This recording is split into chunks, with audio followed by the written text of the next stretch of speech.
Dice la palabra de Dios Padre, en el nombre del Señor de la gloria, y bajo la unción y con el poder del Espíritu Santo de Dios.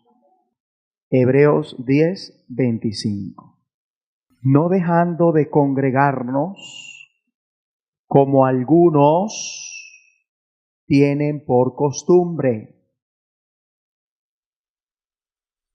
A algunos se les volvió un hábito dejar de congregarse y es casi como un vicio. Los que en algún momento de nuestra vida padecimos de algún tipo de vicio, sabemos lo difícil que es dejar esas cosas a las cuales nos volvimos adictos. ¿Miento? ¿O estoy diciendo la verdad?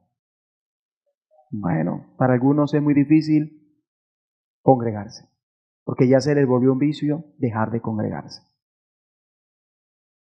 Eso es, no dejando de congregarnos, como algunos tienen por costumbre, sino exhortándonos, y tanto más cuanto veis que aquel día se acerca. Título de este mensaje: no dejo de congregarme.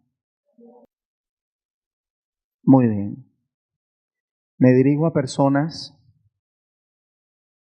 que entienden lo que voy a decir a continuación y las que no, más adelante lo van a entender. Y esto es lo que digo.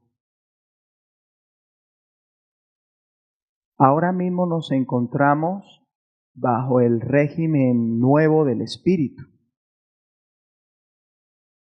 Y en ese régimen somos influenciados a que por amor nos congreguemos. La influencia viene de adentro hacia afuera.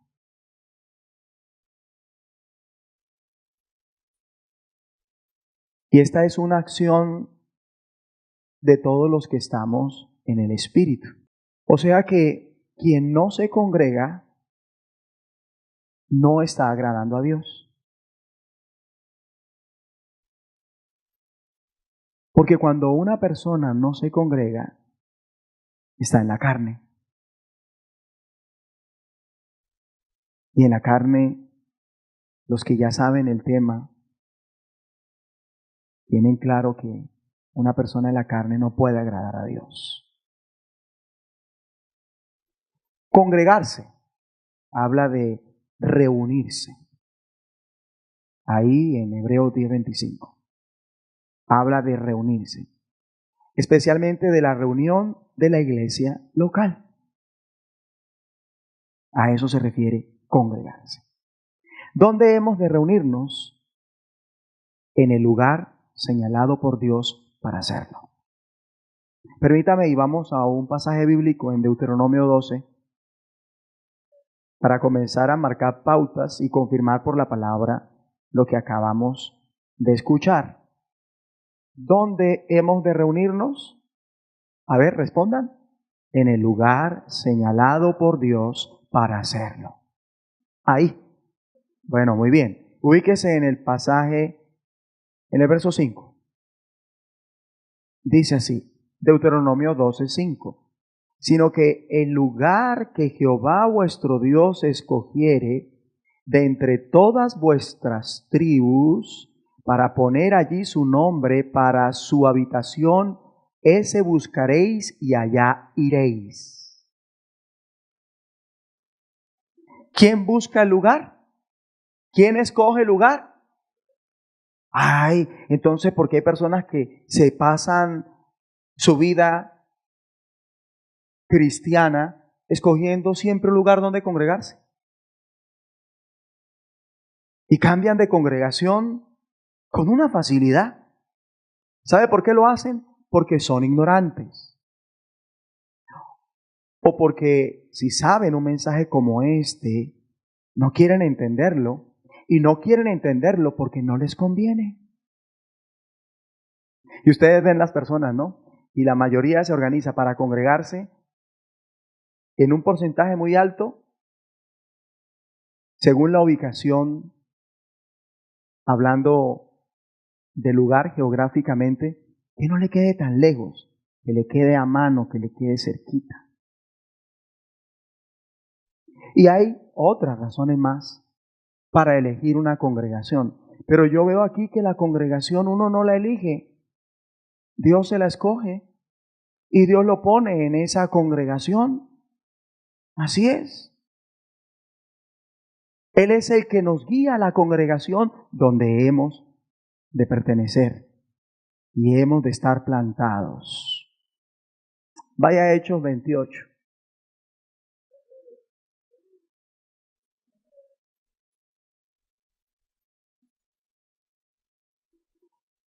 De manera que allá donde Dios guía a la persona a congregarse, es ahí donde debe congregarse. Y en esa congregación va a tener un rebaño, el cual va a ser parte, y un pastor. Y las ovejas siempre siguen al pastor. Cuando una oveja sigue a otra oveja, esa oveja no ha sido regenerada, es cabra. Porque la oveja siempre sigue al pastor. Si ustedes han sabido de personas que se fueron de la congregación porque otro se fue de la congregación, así sea pastor, como no es ordenado, es oveja. Y si lo siguió a él o a ella, ya se desvió del camino. Porque la congregación, Dios se la elige a uno. Uno no escoge la congregación. Eso es como cuando abrimos nuestros ojos y a la edad de 4 años ya sabíamos que teníamos un papá y una mamá y en esa casa debemos estar para siempre. O uno cambia de papá y de mamá así. ¿Sí? No. Ni siquiera el hijo que es violado por su papá puede cambiar de papá. Ni siquiera. Ni siquiera. Y las ovejas siempre siguen a su pastor. A donde va el pastor, allá va el rebaño. Porque el pastor es el que tiene la dirección. La lámpara de él está encendida y sus lomos están ceñidos. Entonces él va a conducir al rebaño por donde debe ser. Ya ubíquese en el versículo 30. Dice: y Pablo permaneció 2 años enteros en una casa alquilada y recibía a todos los que él venían. Pablo alquila una casa y las personas se congregaban donde él estaba. Y así fue por 2 años. En casa alquilada fue la congregación que pastoreó Pablo. Ahí estuvo la iglesia, en casa alquilada. La agencia del gobierno del reino de los cielos. Y en esto voy a profundizar un poco más adelante. Noten que a ese lugar se refiere como casa, no se refiere como templo. El lugar donde se congregaba la gente para ser enseñada por Pablo no era un templo, era una casa. Y esto no es un templo, esto es un auditorio.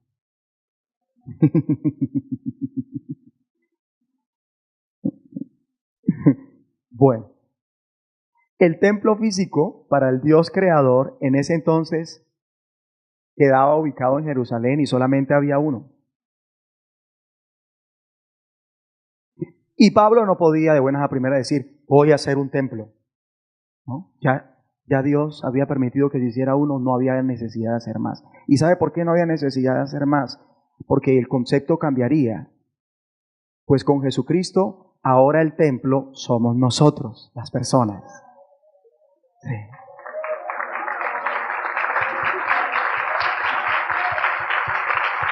Vaya a la carta del apóstol San Pedro. Amén. Yo no me aguanté y también aplaudí. San Pedro, primera carta, capítulo 2.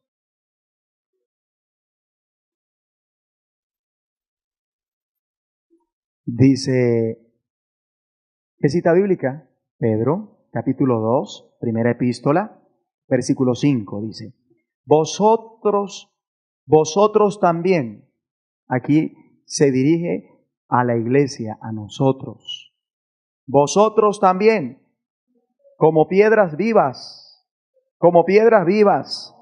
sed edificados como casa espiritual y sacerdocio santo, para ofrecer sacrificios espirituales aceptables a Dios por medio de Jesucristo. Aleluya. Y aquí hay una gran mayoría que está ofreciendo sacrificios espirituales aceptables a Dios por medio de Jesucristo. Pedro habla inspirado por el Espíritu Santo. Una gran verdad. Verdad que expone con base a su experiencia. La experiencia que tuvo cuando el Padre le revela a él quién es Jesucristo. Remontémonos a esa experiencia. Vaya a uno de los evangelios, Mateo 16. Vamos a ver la experiencia por la que Pedro hace esta declaración tan hermosa. Vosotros también, como piedras vivas, sed edificados como casa espiritual. Mire la experiencia que tuvo Pedro para decir la verdad que acabamos de escuchar en su primera carta. Mateo 16, 18. Dice así. Mateo 16, 18. Y yo también te digo que tú eres Pedro. Y sobre esta roca edificaré mi iglesia. Y las puertas del Hades no prevalecerán contra ella. Quiero que me preste atención.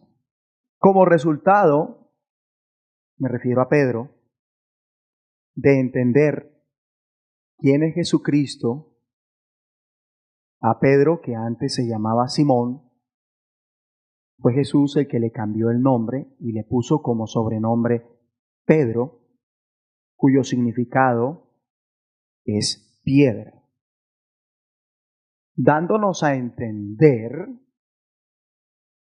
lo que era la iglesia, con esta declaración en Mateo 16, 18, y por la cual Pedro es inspirado a decir lo que dijo en esa primera carta y lo que acabamos de leer. Nos da a entender lo que es la iglesia. La iglesia es, voy profundizando, es Jesucristo como la roca grande. Y nosotros, hechos de la sustancia que es el fundamento de la iglesia. ¿Y cuál es el fundamento de la iglesia? Jesucristo. Es decir, nosotros somos como las piedras vivas a las que se refirió Pedro diciendo, vosotros también como piedras vivas, sed edificados como casa espiritual. O sea que ya aquí encontramos otra gran lección. La iglesia es una fortaleza estable como la roca.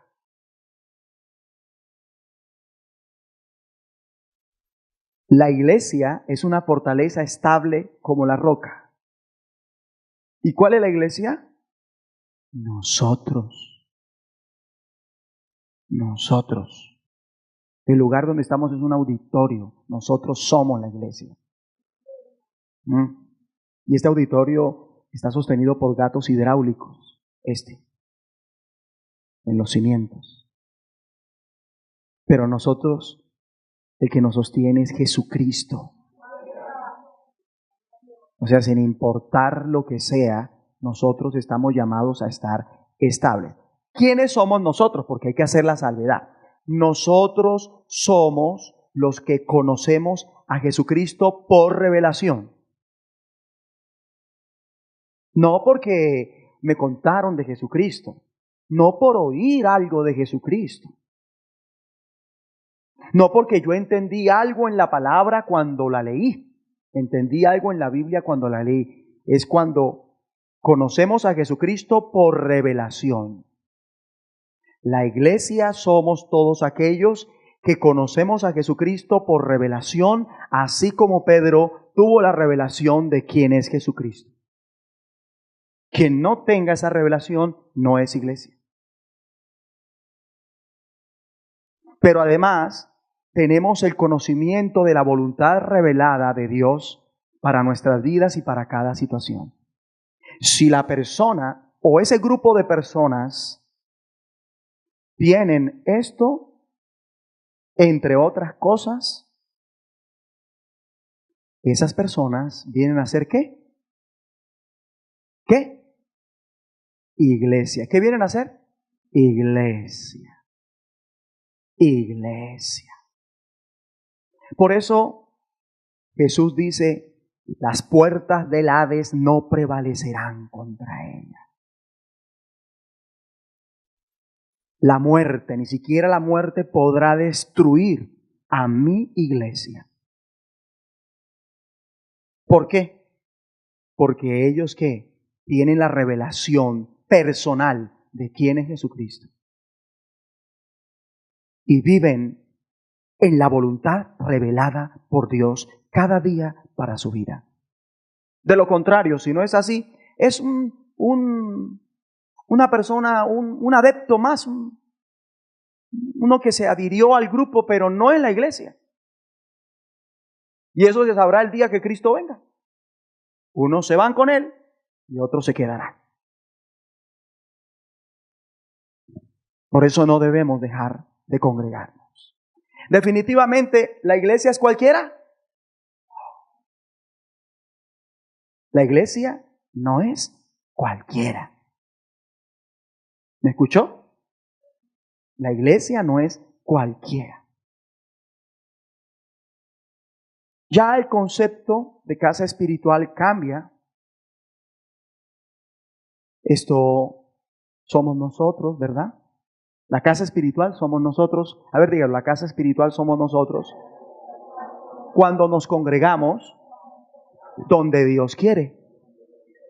Perfecto. Muy bien. Aleluya. Mateo 18, versículo 20. ¿Ya lo tienen? Mateo 18, 20 dice, porque donde están dos o tres congregados en mi nombre, allí estoy yo en medio de ellos. Aleluya. Ahora, yo pregunto, si coincidimos con esta palabra que dice el mismo Señor Jesucristo, ¿quién se supone que está en medio de nosotros ahora mismo? Dele un aplauso a Él entonces. Amén.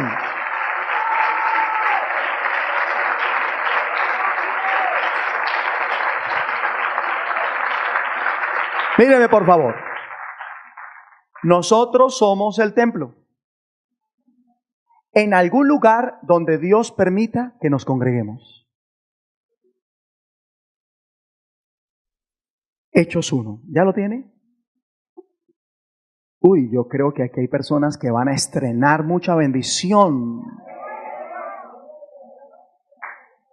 ¿Sabe qué puedo entender yo ahora en mi espíritu? Que así como estamos estrenando, de alguna manera para nosotros es nuevo este lugar, muchas cosas nuevas van a llegar a su vida. Prepárese para estrenar.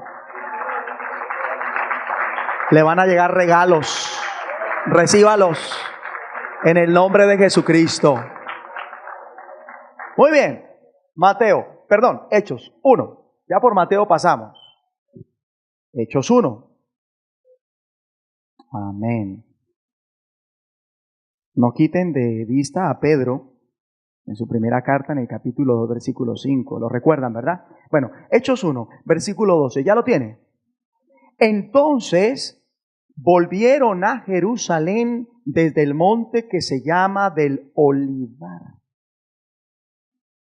el cual está cerca de Jerusalén, camino de un día de reposo. Hay un destino al cual van los discípulos del Señor, los apóstoles del Señor, ¿verdad? Y ese destino queda ubicado desde el monte Olivar hacia Jerusalén a un día de reposo. ¿Cuánto es un día de reposo? Es 1 kilómetro a ras con apenas. Eso es un día de reposo.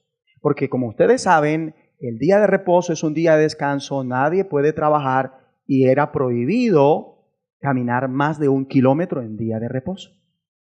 Entonces por eso se dice de esta manera, una manera práctica, ¿cuánto fue que caminaron ese día desde el monte Olivar hasta Jerusalén, donde había un lugar y allí se congregarían? Versículo 13, y entrados subieron al aposento alto donde moraba, ¿quién? Pedro. Y comienza a nombrar a todos los apóstoles. 14. Todos estos perseveraban unánimes en oración y ruego con las mujeres y con María, la madre de Jesús, y con sus hermanos. 15. En aquellos días Pedro se levantó en medio de los hermanos y los reunidos eran como 120. Vemos a los 120 reunidos, esto es congregados, ¿verdad? De acuerdo en el nombre del Señor. Una cosa hermosa. Ahora, ¿dónde se encontraban? En el aposento alto, allá en Jerusalén. ¿Sí? El templo no era el aposento alto. El templo son los 120. Gloria a Dios. Miren que Pedro sigue siendo de alguna manera protagonista en esta lección que estoy transmitiendo, en este punto que estoy tocando. O sea que los creyentes vienen a ser el edificio. Los creyentes vienen a ser el edificio. Nosotros formamos un edificio. Y ya vimos cuáles son esos creyentes que vienen a ser el edificio, ¿verdad? ¿Quiénes son? Los que tienen una revelación de quién es Cristo y qué, y conocen que la voluntad revelada de Dios para sus vidas cada día y están haciéndola. Esos son la iglesia del Señor, entre otras cosas. Muy bien. Efesios 2, vaya por favor, con mucha diligencia. Ahí en el versículo 20, dice, ¿ya lo tiene? Edificados, aquí se está refiriendo, mire, edificados sobre el fundamento de los apóstoles y profetas. Gloria a Dios. O sea que los apóstoles y profetas nos dejan todas las instrucciones y el manual para funcionar como iglesia. ¿Cuáles apóstoles y cuáles profetas? Los de la palabra. Los apóstoles de este tiempo hablan por la palabra que ya está. Bueno, pero ya todo está dado de parte del Señor a través de los apóstoles y de los profetas. Siendo la principal piedra del ángulo Jesucristo mismo. Recuerden, esto es la iglesia, donde el fundamento es ¿quién? Jesucristo. 21. En quien todo el edificio, bien coordinado, va creciendo para ser un templo santo en el Señor. ¿Y cuál es el edificio bien coordinado? ¿Este auditorio o nosotros? ¿Qué debería ser santo? ¿El auditorio o nosotros?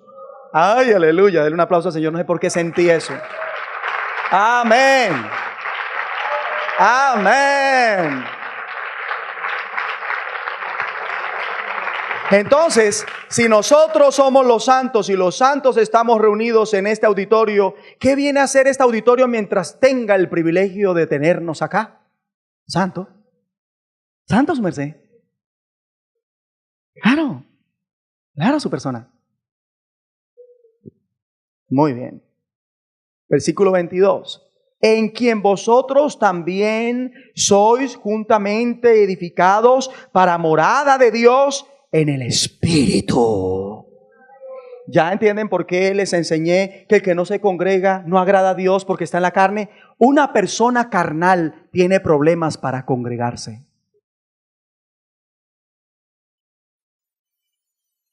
Y una persona carnal no tiene el fruto del Espíritu. Tiene todo lo contrario. En lugar de paciencia tiene ira. En lugar de amor tiene odio. En lugar de paz tiene contienda. Sí, Señor. En lugar de humildad tiene altivez. Y eso pasa porque no se congregan. Cuando la persona se congrega está en el Espíritu. Cuando se congrega donde Dios quiere. Porque los que se cambiaron de congregación, ellos van en la carne. A ellos los movió un viento, pero no el viento de Dios, sino de doctrina de demonios.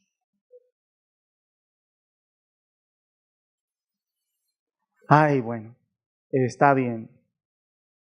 Gloria a Dios. La iglesia. Diga conmigo, la iglesia. Somos la iglesia. Y ahora escúcheme. Este edificio, ustedes ya lo tienen claro, al cual se refiere Pablo por el Espíritu Santo, no es un edificio de concreto, no es una casa de concreto, ¿verdad? Sino que más bien es una metáfora de ¿quiénes? De nosotros.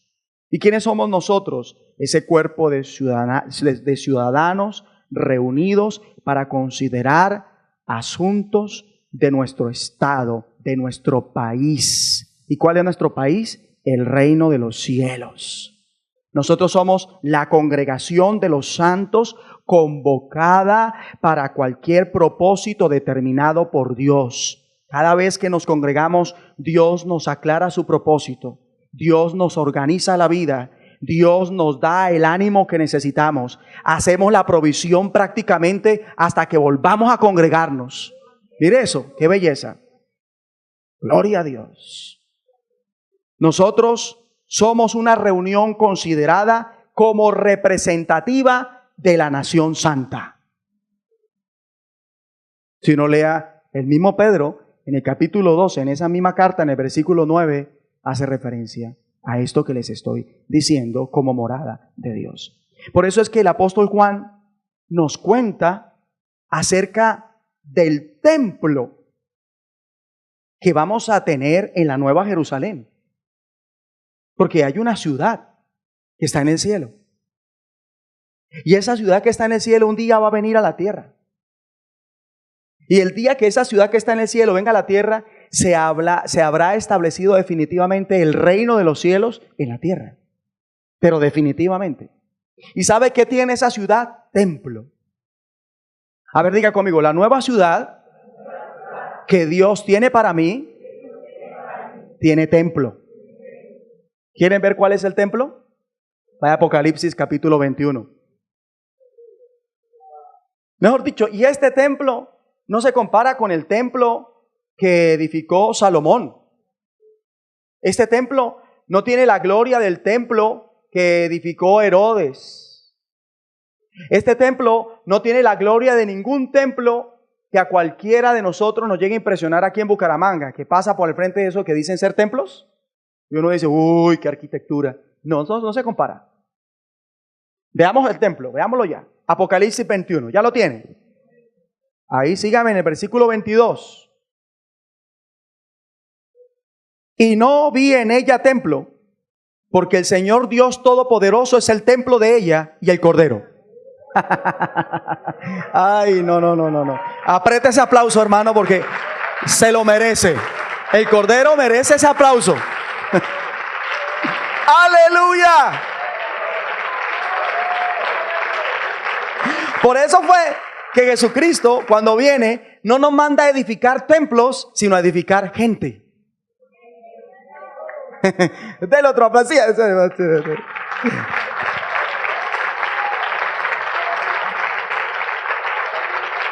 ¿Sabe por qué? Hay muchas congregaciones enfocadas en templo propio, porque es parte de la cultura tener casa propia. Pero no están inquiriendo si es la voluntad de Dios o no. ¿Y a costa de qué construyen un templo? Hablo físicamente, ¿a costa de qué? Sigamos adelante. Queda claro que el templo deja de ser un edificio. Ahora voy al templo de la Nueva Jerusalén. ¿Quién es el templo de la Nueva Jerusalén? El mismo Señor Jesucristo. ¿Cómo será de glorioso Cristo que Él es el templo? ¿Cómo será de grande Cristo que Él es el templo? Aleluya. Aleluya. Aleluya. Por eso hay que vencer y no dejar de congregarse.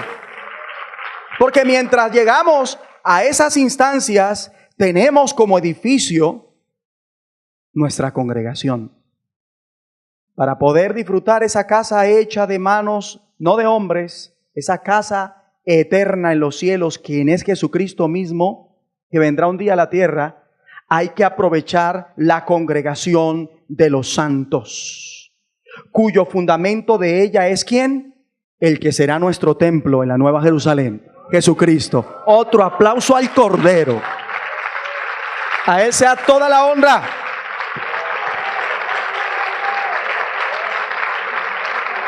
¿Y quiénes van a disfrutar de esto?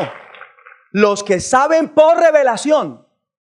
Porque una persona puede hablarme de Cristo por lo que yo le diga, pero ¿lo entiende? ¿Lo comprende? ¿Lo experimenta? ¿Está en la voluntad de Dios? Y algo que le cuesta a la mayoría de gente es someterse a Dios. Problema no hay para recibir milagros. Problema es para hacerle caso al Señor que los hace. Buscar bendiciones no es el problema. El problema es someterse al Dios que da las bendiciones. Para algunos ese ha sido el problema. Entonces vuelvo y hago en esto una aclaración. La iglesia no es cualquiera. La iglesia no es cualquiera. La iglesia no es cualquiera. Bueno, gloria a Dios. Somos los que tenemos una fe implícita en el Evangelio del Reino también. Somos los que tenemos una confianza sincera en Jesucristo como el único Señor y suficiente Salvador. Es decir, los que confiamos en Él tanto como para hacer lo que Él nos diga. Iglesia, además, somos todos aquellos que nos hemos sometido al bautismo en agua como testimonio simbólico de la fe que se tiene en Cristo. Y esto del bautismo en agua es una decisión personal. Es un asunto de fe personal. No es de la fe que otros tengan por uno. No es de la fe que otros tengan por usted. Por eso es que el bautismo tradicional no es válido. ¿Por qué? ¿Por qué no es válido el bautismo tradicional? Porque hablo por mí. El día que a mí me bautizaron, yo ni lo recuerdo. Yo no sé ni para qué me bautizaron. Si fui bautizado fue tal vez por la fe de mis padres, por la religiosidad de mis padres. O tal vez, pues yo no lo sé, me toca preguntarles, voy a preguntarles a propósito. Tal vez me bautizaron porque querían tomarse unos guarilaquis a mi nombre y prender la furrusca en la casa. Entonces, bauticemos al chino y hagamos una fiesta. Claro, y hagamos un banquete. Y el chino llore y allá solo en la habitación y ellos... Ese bautismo no cuenta. ¿Quiénes son la iglesia? La iglesia son los que se han sometido al bautismo en agua como testimonio simbólico de su fe en Cristo. Pero además somos todos aquellos que hacemos la voluntad revelada de Dios. ¿Cuántas veces he dicho esto de hacer la voluntad revelada de Dios? No sé, no las he contado, pero han sido ya varias hasta aquí. Y es que esto debe quedarnos claro. La iglesia también somos los miembros de Cristo. Así como una rama es injertada en un árbol. O sea que nuestra calidad de vida mejoró cuando recibimos a Cristo en nuestro corazón. Amén. Y el que no tenga una calidad de vida mejor, le hace falta ser injertado en el olivo genuino. Le hace falta ser injertado en la vid, que es Jesucristo. Y hoy es el día en que usted es injertado en la vid. Amén. Y tiene una calidad de vida mejor. Amén. Sus estándares de vida van a cambiar. Amén. Van a ser mejores para la gloria de Dios. Amén. Aleluya. Y usted lo debe recibir. Amén. Usted lo tiene que creer. Amén.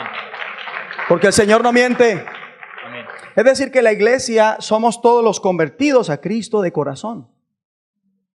Lo vuelvo a decir. Somos todos los convertidos a Cristo de corazón. Somos los regenerados, no los degenerados.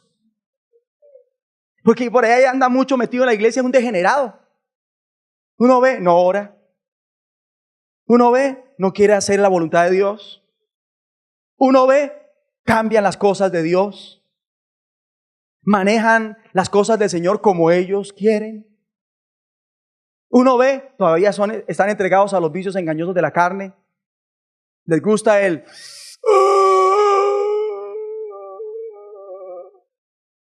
O si no, sírvame otra para la sed, hasta que quedan sin razón. Y uno ve, salen de las iglesias a ver pornografía, la misma cosa. Uno ve, siguen con la misma agresividad. Degenerados, no son regenerados. ¿Verdad es? Uno ve, ¿y hace cuánto tiempo lleva que debe arreglar su vida y no la quiere arreglar? ¿Es así o no es así? Y entonces Dios a ellos les llama la atención a pedradas y a martillazos. Y ahí sí, ahora sí va a cambiar. Y toca cogerlo así en caliente para que dé el paso que tiene que dar. Si no, después se enfría y ya no lo da.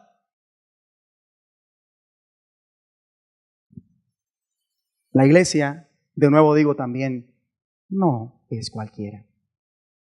La iglesia en realidad no es cualquiera. Hebreos 10. Uy, cuánta gente. Yo me imagino a cuánta gente que quiera entrar al reino de los cielos no va a poder entrar. Yo pienso en la angustia que van a sentir ese día que Jesucristo les diga en su propia cara: apartaos de mí, malditos, no os conozco. Hacedores de maldad.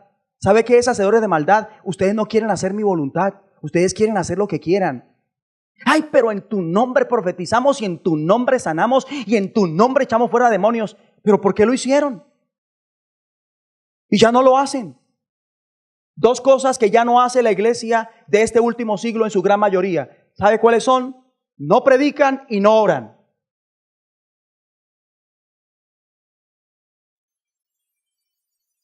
Hacedores de maldad.